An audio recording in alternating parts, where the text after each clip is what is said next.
This is kind of similar to our sum and difference. It's just a different method of doing it. So if I had asked you to find, like, let's just say like I had asked you to find the sine of 75 degrees, okay? That's not on your unit circle, right? It's not, we know that it's not on our unit circle, yeah? So one option is to use the sum, where we did 30 plus 45, and we used the sum formulas.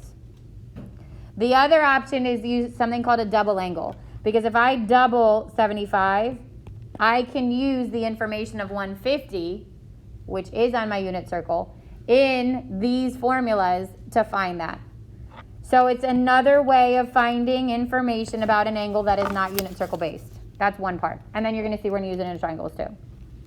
So this entire slide actually gets derived from your sum and difference. Like if I was finding the sum of, let's say I was doing sine, and it's two of the same angles, which is what it would be if it was double, right? Like 30 plus 30 is the same thing as 30 times 2, right?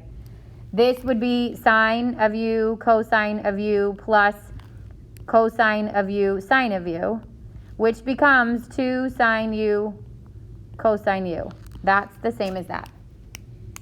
If I had done cosine u minus, or u plus u, because that would be the double angle, then I would have done cosine u minus sine u, and I'd get cosine squared u minus sine squared u, which is that. So that's where that comes from.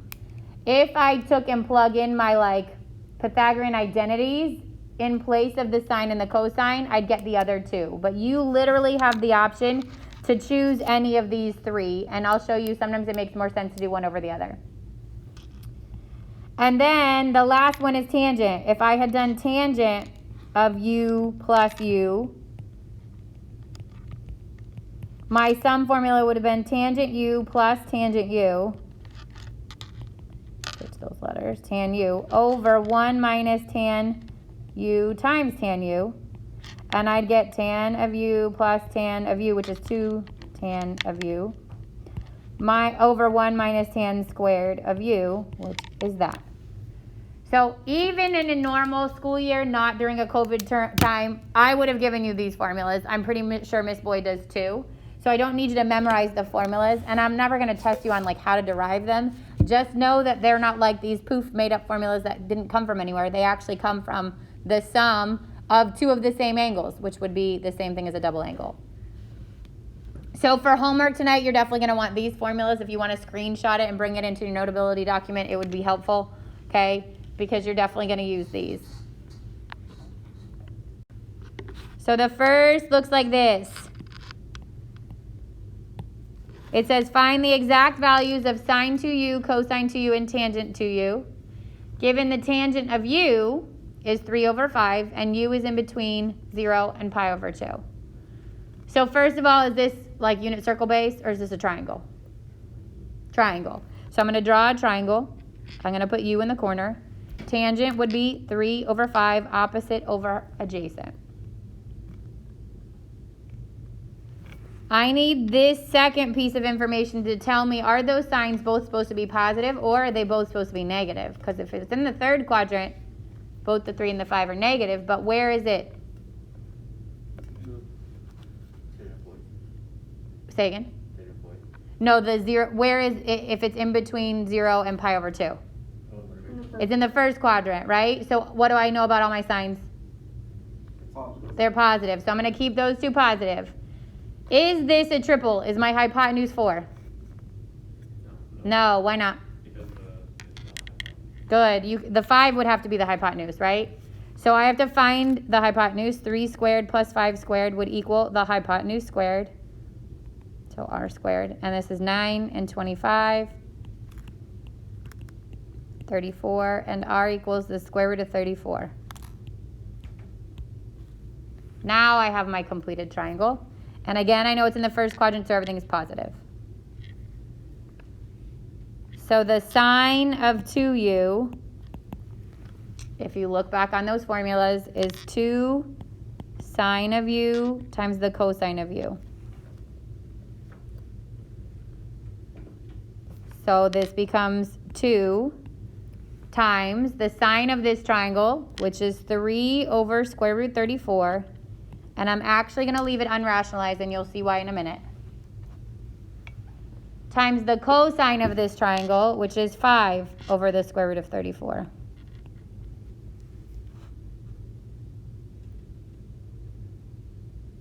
With me so far? All right, so look at all my numerators. 2 times 3 times 5, that's 6 times 5, which is 30. And my denominator, square root 34 times square root 34 becomes what? 34. So it gets rid of that square root for you. And that becomes 15 over 17. So that's sine of 2u.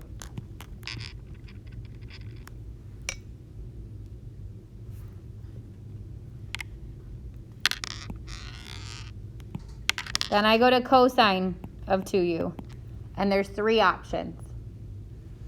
The reason I would recommend the first is because the denominators will match, and so you don't have to find a least common denominator and add them. Okay? So if you look back on those formulas, the first one says cosine squared u minus sine squared u. Again, it doesn't matter which one you use, you'll always get to the same answer. The difference with this one is if my denominator has a square root, actually it doesn't even matter. If I have a denominator, which you will, they'll always be the same if I plug it into this one. So the cosine squared would be 5 over square root 34 squared minus the sine squared, 3 over square root 34 squared. I get 25 over 34 minus 9 over 34, which is 16 over 34, or 8/17.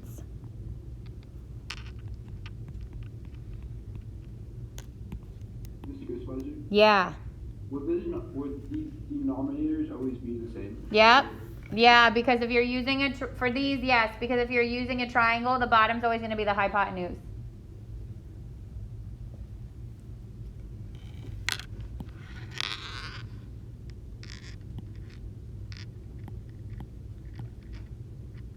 Questions so far? For the first parentheses, like I know for the second parentheses you have to do with cosine. What's the first one, the sine? Yeah, for this one you mean? Or this one? No, like those. So that's cosine minus sine squared. Okay, thank you. You're welcome. The last one is tan 2u. And this is 2 tan u over 1 minus tan squared u. So I get 2. The tangent of this triangle is 3/5 over 1 minus 3/5 squared.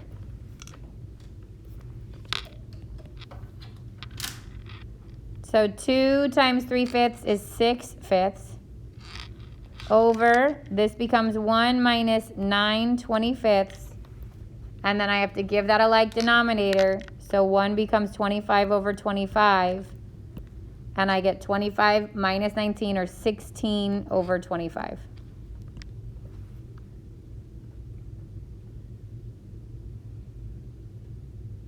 Now I keep change flip, so 6/5 stays 6/5.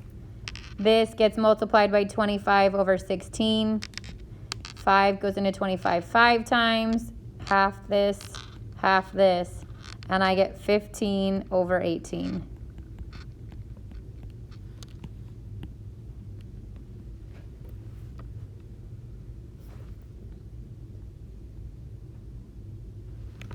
Now what's the relationship? Oh, sorry, go ahead.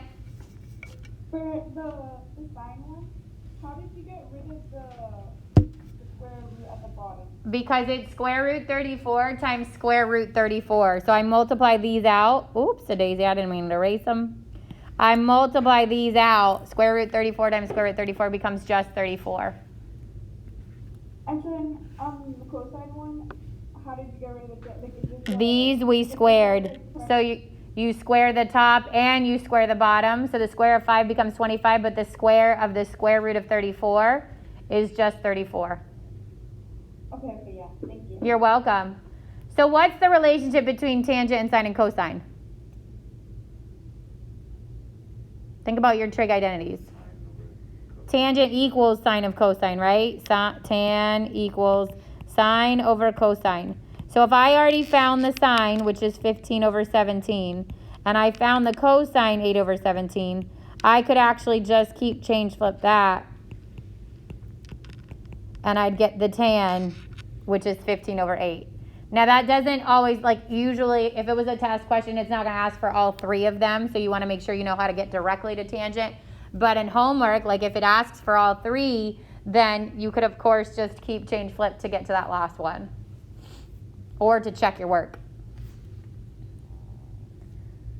Questions on triangle double angles?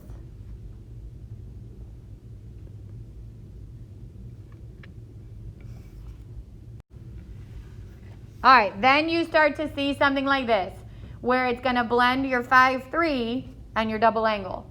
It says find the exact solution of the equation on the interval, and this time I didn't do the two, what do I normally do? The two brackets, right? I just did nothing. So it's a bracket and then a parentheses. So we're solving these, right? So solving means figure out how to get it equal to a number and then look at your unit circle and see what that is. So this time I have cosine of 2x minus cosine of x. By itself, the cosine of 2x would be your multiple angle question. But we can't do those mixed in with a non-multiple angle question. So we have to substitute cosine of 2x in for one of the three things it equals. Now cosine is cosine squared minus sine squared. That's the first option. It's 2 cosine squared minus 1, or it's 1 minus 2 sine squared. Now you get to choose which one you substitute in there. Does it make sense to choose one over the others? Which one? Why? Good. I don't want to bring in another trig function, which is what's going to happen if I pick the first one or the second one. Now I've got sine and cosine. Usually when we see that, we substitute cosine in, right? So we want to pick the middle one. So this cosine of 2x becomes 2 cosine squared x minus 1 minus cosine of x equals 0. I'm going to put this in order. 2 cosine squared x minus cosine of x minus 1 equals 0. And then I'm going to factor it. 2 cosine of x, cosine of x. Factors of -1 that are going to give me the right term is -1 and +1 here. That's -2 cosine x plus cosine x. And that gives me the negative cosine x. Now I split and solve. So I'm going to set these each equal to 0. 2 cosine of x equals -1. Cosine of x equals -1/2. And on the right, cosine of x would equal 1. Now I go to my unit circle. It's giving me the interval this time, so I'm using my entire unit circle to identify where on the left cosine is -1/2, and that happens here and here. Nope, not there, sorry. Here and here. So 2 pi over 3 and 4 pi over 3. And it's +1 over here at 0.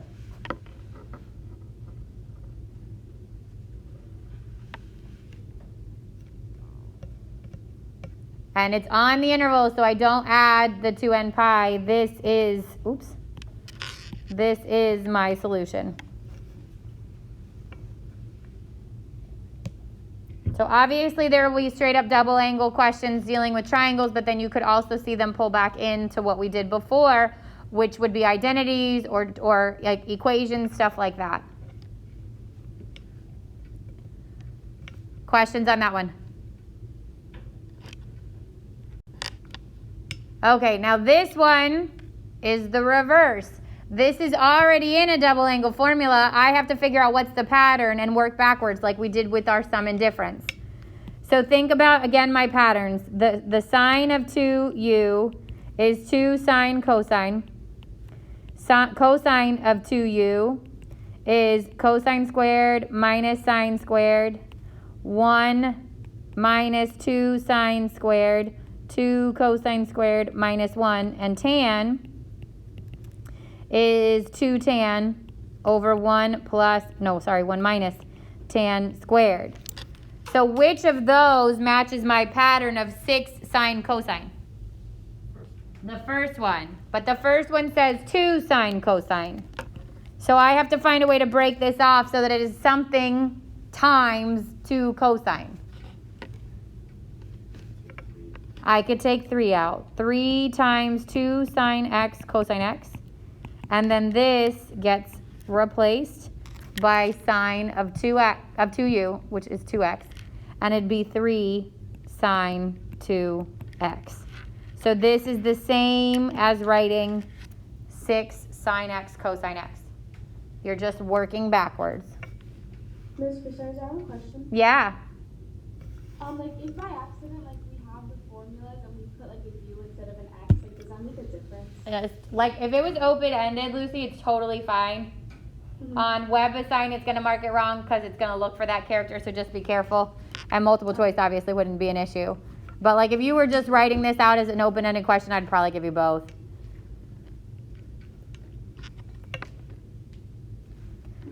Yeah. Will we ever have to find the angle off of 3 sine 2x? No. No. Okay. No, yeah, this is just I guess if you, like in the world, possibly, like in Calc Honors, she might give you, like, that x is a certain value, and then, like, if x was 15, let's say, 15 by itself we couldn't find anything of, but if I plug it in here, I would get 3 times the sine of 30. That could be done, not in homework and not in here for now, but that could, like, future question, that could come up like that. You're welcome. Okay, then we are going to skip power reducing so you can actually delete that slide and its next slide. So you can delete the next 2 slides, like we're going to skip it now and we're never coming back to it. And you can skip to half angle formulas, which is the next thing we're going to cover. So you can physically delete those slides off, unless, in your free time you want to look at power reducing formulas. Go for it. It's a way of taking something that is like raised to the 4th power and reducing it so that it is squared and manageable. But we won't do it in here. We skip to half angle formulas. So the half angle formulas are these. Sine of u over 2 is plus or minus, and I'm going to come back to that in a second, the square root of 1 minus cosine over 2. Cosine is plus or minus the square root of 1 plus cosine. So the only thing that changes there is the positive negative sign. Tangent has 2 options, 1 minus cosine of u over sine or sine over 1 plus cosine, and it doesn't matter which one you pick. You could pick either one. Now, what's important of this plus and minus here, it says it down here. You determine if it's plus or minus, and you determine that based on where the original angle is. So it's based on, we are going to, when we plug in here, notice this is u and this is u over 2. If my original angle is 15, let's say, then I'm going to base all of my information on the doubled angle. So I would plug in 30, and that's how we'll find this stuff.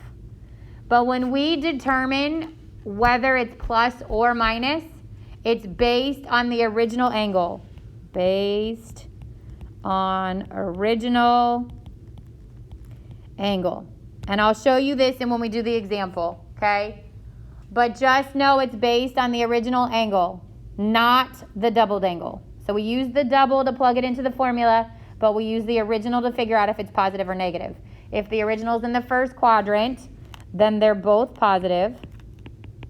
If the original is in the second quadrant, x is positive, which is your cosine. Y is negative, which is x is negative, which is your cosine. Y is positive, which is your sine. Third quadrant, they are both negative. Fourth quadrant, the x is positive, which would be your cosine, and the sine is negative. So again, if you want to screenshot these formulas, they're going to be beneficial when you do your homework. Okay, if you were taking a test on this, I would tell you to include that on your reference. Midterm, I actually usually give them on a reference sheet. Yeah, sure. So this says use the half angle formula to determine the exact values of sine, cosine, and tangent of the angle. So what's given to you, this is my u over 2. That is the halved angle. When I plug into my formula, I have to use the doubled angle. So what is 75 times 2? 150. 150. So when I plug my values into my formula, I'm using 150, which is unit circle based, and that's why we can do it. 75 is not unit circle based, so we wouldn't be able to find these. So when I go to find my sine, my cosine, and my tangent, again, u is 150. So that's the angle I'm plugging in. Remember, we have to figure out the positive negative sign. And we use the original. So where is 75 located? First quadrant. What's true about the sign of the sine in the first quadrant? Positive. What's true about the sine of the cosine of the first quadrant? It's also positive. So those are both going to be positive. So now this is the square root of 1. I'll pull in the formulas, but it's actually, I'll just write it. It's faster. Sine is 1 minus cosine over 2. Cosine is 1 plus cosine over 2. And then tangent, you have two options, and I'm going to pick the second one, 1 minus cosine over sine. You can pick either one. So the sine is 1 plus the I just said minus and I wrote plus. 1 minus the cosine of 150 over 2. The cosine is 1 plus the cosine of 150 over 2. And the tangent is 1 minus the cosine of 150 over the sine of 150. Now we just plug in and simplify. 150 is the last angle we hit before our x-axis. Coordinate point here is negative root 3 over 2 and 1/2. So this becomes 1 minus a negative root 3 over 2. So plus root 3 over 2 over 2. I have to give that a like denominator. So this becomes 2 over 2. I get the square root of 2 plus root 3 all over 2 over 2 again. Then I keep, change, flip, and I get the square root of 2 plus root 3 over 4. And that simplifies to the square root of 2 plus root 3 over 2.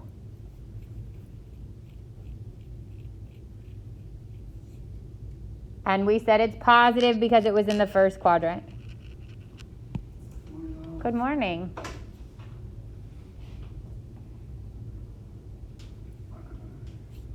Now comes cosine. So 1 plus, this is again negative root 3 over 2. 1 plus negative root 3 over 2 becomes 1 minus root 3 over 2 over 2. Give it a leap. I have a question. Yeah. Like, I don't know if it's just because it's super early, but why did you take out the 4 but then leave the 2, just as a 2? So I square root both the top and the bottom separately like that. And the square root of 4 simple. Oh, I thought you were canceling out. No. Just split the square root. And normally that would be like the 4th root of 3, but you can leave it as the square root of 2 plus root 3 over 2. So from here I get the square root of 2 minus root 3 over 2 all over 2. Do the keep, change, flip again. Square root of 2 minus root 3 over 4. And again split it. So it's square root of 2 minus root 3 over 2. And again stays positive because we said this would be in the first quadrant. So it would stay positive. Wait, Miss Chrysler, why didn't you multiply it times 1/4? Oh, I meant 1/2. My brain was working faster than my... Sorry, thank you. It should be 1/2, which results in a 4 in the denominator. Okay, and then the last one, 1 minus a negative root 3 over 2 over the sine of 150, which is 1/2. This becomes plus, and I get 1 plus root 3 over 2 over 1/2. I need a like denominator here again, so 2 plus root 3 over 2 over 1/2. Keep change, flip this time, and the 2's cancel, and I just have 2 plus root 3.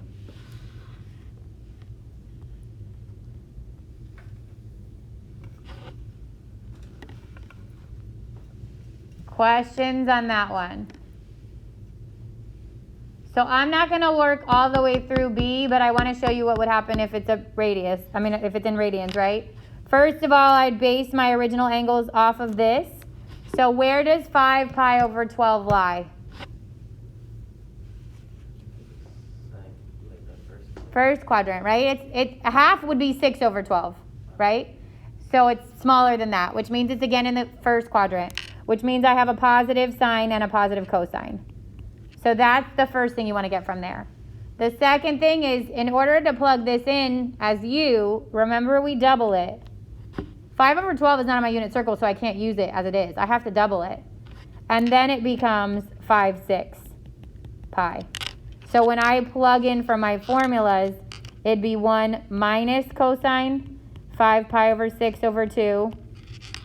It'd be 1 plus cosine 5 pi over 6 over 2. And it'd be cosine 5 pi over 6. Wait, sorry, 1 minus cosine. 1 minus cosine 5 pi over 6 over sine 5 pi over 6. And then I would do what I just did, because 5 pi over 6 is actually the same exact angle as 150. So all the answers are the ones we just found because they are the same angle.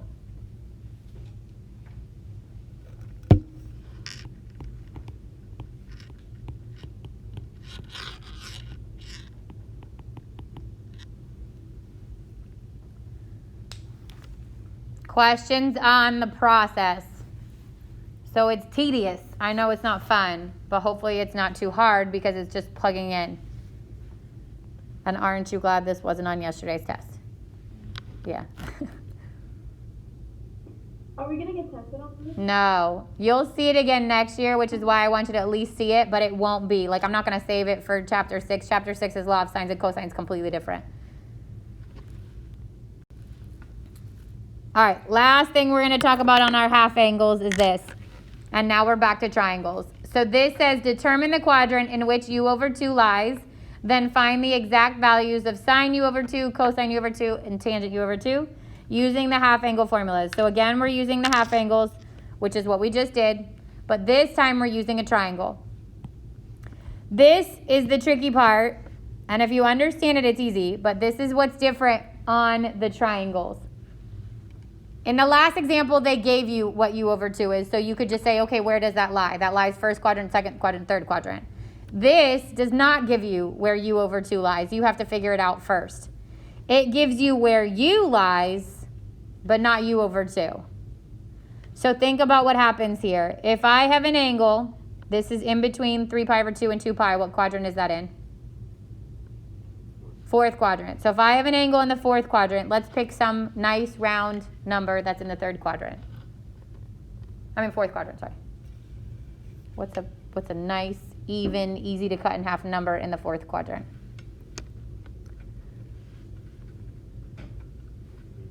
300. 300 is in the fourth quadrant. Yes? What happens when I cut 300 in half? 150. Where does that go? Second quadrant. Any angle that's in the fourth quadrant, when cut in half, goes to the second quadrant. Any angle in the fourth quadrant that's cut in half goes to the second. So I don't have to know an exact angle. What happens if it's in the third quadrant? Somebody give me something nice, round number, between 180 and 270. 200. I don't know what you said, but either way it works. Cut it in half. What's happening? Where's 100?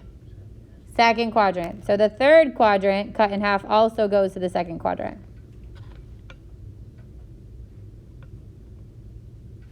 What's something in the second quadrant? Nice round even number between 90 and 180. 100. What happens when I cut 100 in half? 50, which is first quadrant. So second goes to first. And give me a nice round number in the first quadrant.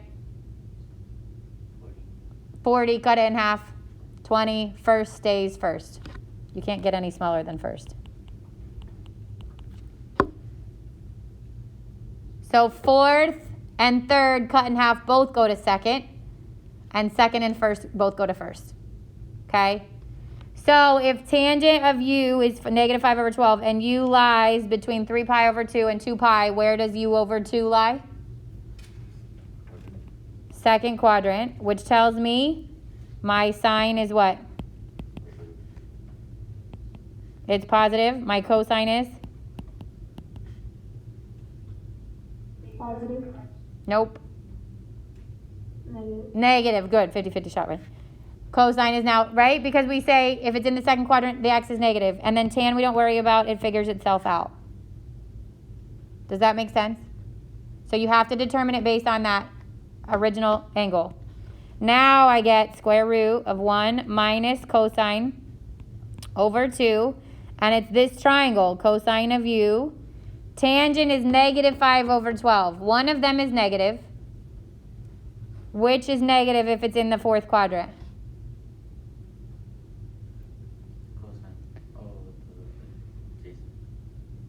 Nope. Right? We're moving forward. So if I actually drew it here, it'd be forward and down. So the 12, right? It's the opposite, which is negative 5, and the 12 would be positive. So now it's a triple. My hypotenuse is 13. So it's negative 5, 13, and 12. And then I plug it in. So this stays positive. 1 minus the cosine of this triangle is 12/13 over 2. I have to give it its like denominator, so 13 over 13 minus 12 over 13 becomes 1 over 13 over 2.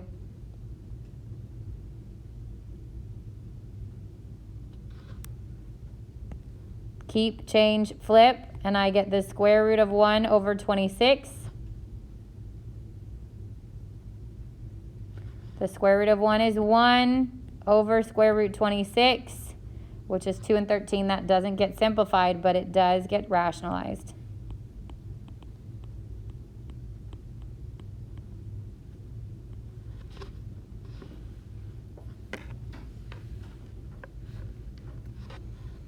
Now I repeat the process for cosine, but it's negative, so that negative is going to carry over the whole time. Cosine is 1 plus cosine over 2. So this is negative 1 plus 12/13 over 2, which is 13 over 13 plus 12 over 13, negative 25 over 13 over 2. Keep, change, flip. Negative 25 over 26. Negative 5 over square root 26, which gets rationalized. Negative 5 root 26 over 26.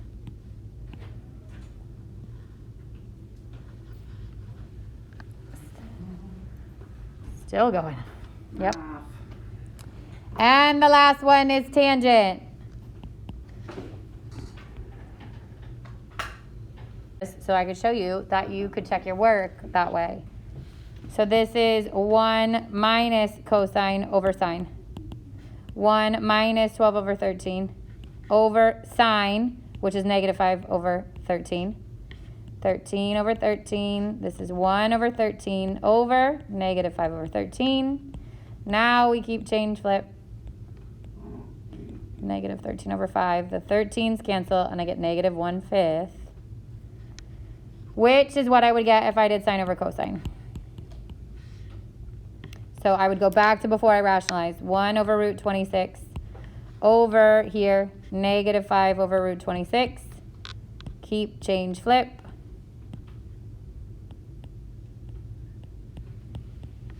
And I'd get negative 1/5. So again, usually if this was like on a test, it's not going to ask you for all 3 parts. But your homework If it asks you for all three parts, feel free to use the sine over cosine at the end.